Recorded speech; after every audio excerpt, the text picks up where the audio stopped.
The annual French game fair Festival International des Jeux took place near the end of February 2024, and as is tradition, on the Thursday night before the fair opened, the French Game of the Year awards were given out, the As d'Or. And the winner, overall Game of the Year, Trio, designed by Kaya Miyano, originally published in Japan as Nana, but Cocktail Games has redone the graphics, changed the rules a bit. So there's a little bit more going on here with the new version of Trio, although you can retrofit it and play Nana with the same rules, just different card design. And Cocktail Games has been nominated 10 times for French Game of the Year. This is the first time they won, so congratulations. It's fantastic design. It's kind of like Gamer Go Fish. Yeah, you can say that. And you can find out more about the game here. The winner of the Initiate Game of the Year, that is the game for people who are familiar with modern games, maybe one a little bit more, is Far Away, designed by Johanna Scoopy and Corentin Lebras, published by Ketchup Games. It's a drafting game, very puzzly, where you're putting down cards left to right, and then you score them right to left. So you have to keep that in mind, everything you're playing, trying to get bonus cards to make the most out of what you're putting down. The Expert Game of the Year, La Familia, which I don't have a copy of. It's a 4-player only game that you play in teams. It was originally released by Feuerland Spiele in Germany, and Super Meeple does it in France. Don't have that. And the Children's Game of the Year is in fact not a game. It is My Puzzle Adventure Dragon. This is a design by Antonin Bucara and Romaric Gallonier, published by French publisher Gameflow. And this is a jigsaw puzzle version of the My First Adventure line that Gameflow started releasing in 2018 from designer Romeo Hennion. This was the first title. It's been translated into English. I think a couple of other of the titles have come out in English as well. There's 10 titles so far in the My First Adventure series. Finding the Dragon was the first. And how this works, it's like a choose your own adventure RPG. So you have a book that has some dials in it. You are going to be a character, one of the 3 characters here. You choose that character and then you decide what you're going to do. You're going to do one of these actions. And whatever action you do, you're flip a page. And you flip a page here, and you got a choice. Are you this character? If yes, go here. If no, go there. So things change depending on who you are, what you're encountering. The pages do not stick like this normally if you hold the book flat. At certain points in the book, you will gain objects, and you keep track of them on the side here.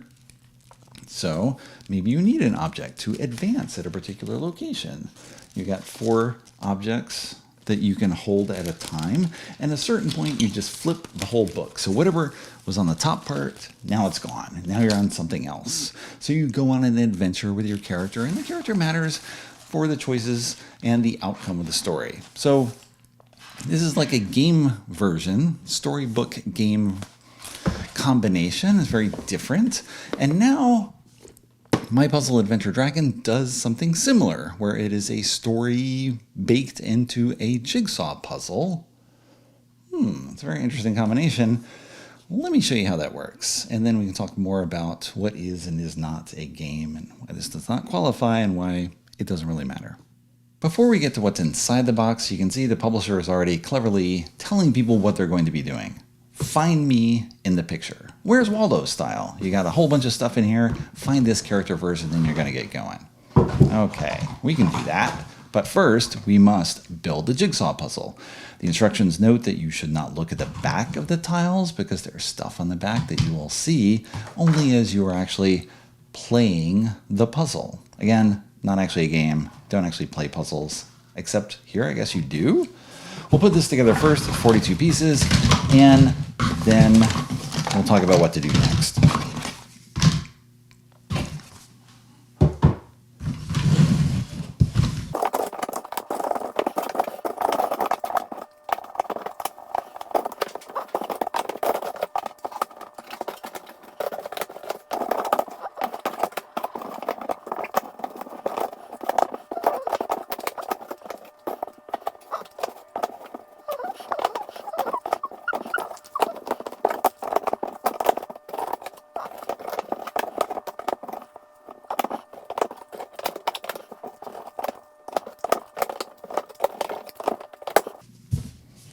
Okay, I had to fight by impulse over and over again to face pieces toward me. Then I had to turn them around.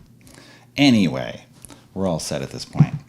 So, you are now going to choose a character. The box has 3 characters depicted on the side. You are going to choose one of them. And then it tells you, find me. Okay?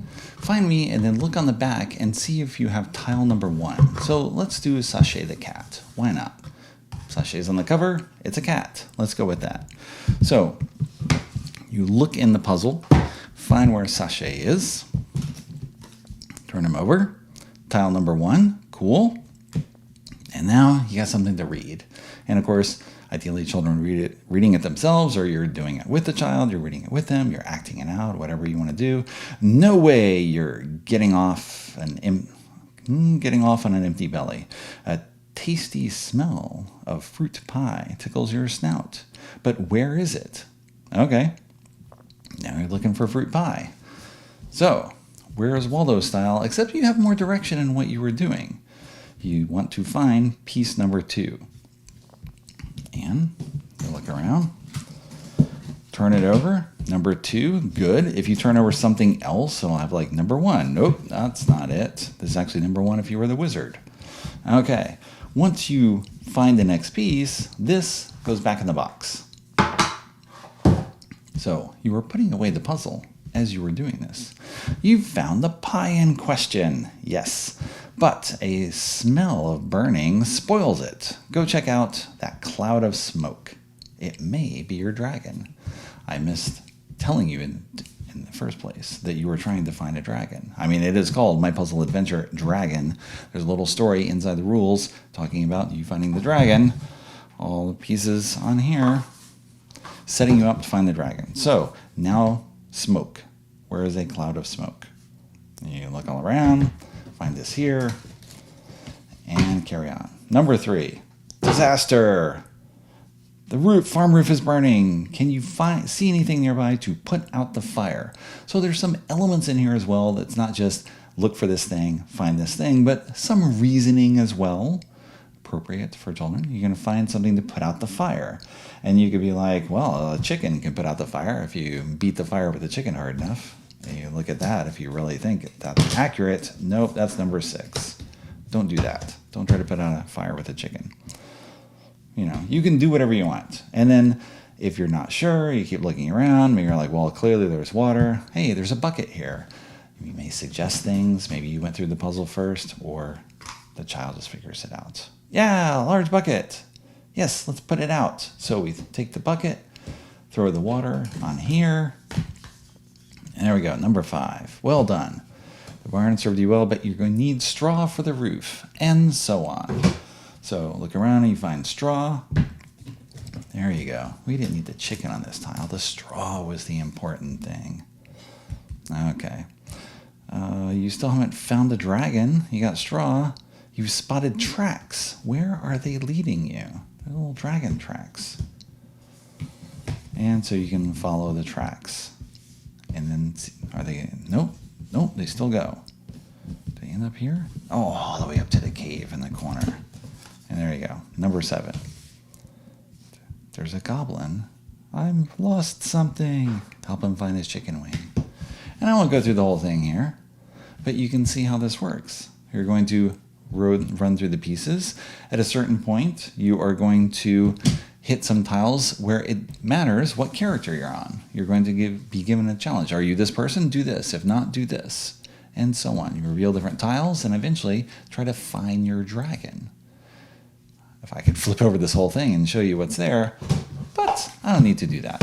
You can see how it works. Imagine how things go from here. And the puzzle's engineered so that whichever of the 3 characters you are, you sort of have little branches, you do slightly different things, and then at the end you're all moving towards the same direction where you are going to find the dragon. So it all works no matter who you are, and then you can put it back together and be a different character and go a different way.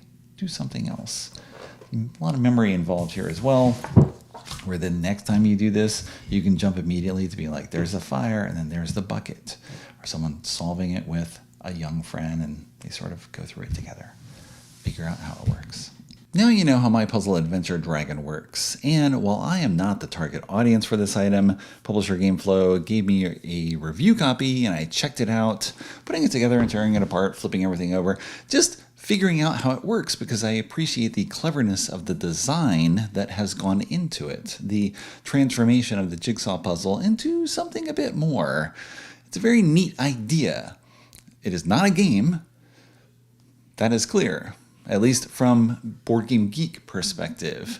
We do have a listing for this item in the database, which seems wrong, and yet our definition of what a game is sort of expands over time as publishers do new and different things. Traditionally, we have a listing for an item only if it's an item playable on a tabletop and it has a win-loss condition. Or failing the win-loss condition, because of course some things you can definitely win just by continuing to do them over time in a cooperative way. You have a scoring element. So the Exit Escape Room game series gets into the database because you get a score based on how much time it took for you to get through everything. Because eventually you'll get through an exit game, just trying every possibility. Sure, that'll almost always work, at least from the ones that I've played. But ideally you do better and you have a score and you can compare yourself with other people. So you can rank yourself and determine that you do better. And once we have exit and unlock in the database, well, then we put in all the other escape room games as well, because why this one and not this one? Let's just put them all in. And so what gets listed gets expanded over time, and this, you have as much time as possible. There is no score. There's nothing that's going to penalize you. You're going to do it eventually. Not a game, and yet it's in the database. Just, I don't know. There we go. A game jury in France decided it was the best game, and it is a playful activity. And we'll leave it at that. It's kind of interesting because you can take pretty much any puzzle and make it a game by BGG standards by one of two things. You set a timer on it and you score based on how long it takes to do something, as with Exit and a number of other items in the database. Or two, you give every player a copy and then you have them compete to do it. So you have something like Ubongo where every person is trying to solve a puzzle. Okay, they've got different boards to do it with, but it's a competitive puzzle race. And you do that, and now it's a game because someone's going to win and someone's going to come second and so on. You can rank people. So it's a bit artificial to have, like, we don't list puzzles in the BGG database, but we do list puzzles under certain circumstances, which is true. That's what we do. So in any case, this item is in here now. Now you know how it works. And it's a really cool design that mixes lots of stuff together. I mean, I can understand the appeal of this from a playing or playing with perspective, because when I was this age, not the age of the puzzle, the age of the target audience, 7, 8, things like that, I would do puzzles over and over again. Typically Peanuts puzzles. My brother and I had a lot of those. 100-piece puzzles, 10 by 10. And you do them and take it apart and do another one, do it again the next day. And of course you get better over time. You can kind of picture the different elements of all the pieces and where they go ahead of time. So you're solving it faster because you know where things go. You know where those difficult spots are. It's just you can picture the little parts of the puzzle and put it together. Or we'd make it more difficult for ourselves, at least I did. I don't remember if my brother did this, by solving one puzzle over another. You do one, and then you do the next one on top of it, next one on top of it. So now you don't have a blank surface that you're building on, which makes it a little easier to see how everything is fitting together. But you're putting a puzzle on top of another one, so that you have the similar line drawings that make it a little more confusing. Or sometimes puzzles have the same, I forget what it's called, the blade, the mold, whatever it is that's cutting all the pieces. And so one puzzle will have the same style as another one, and you can actually fit those pieces together and make something really silly looking.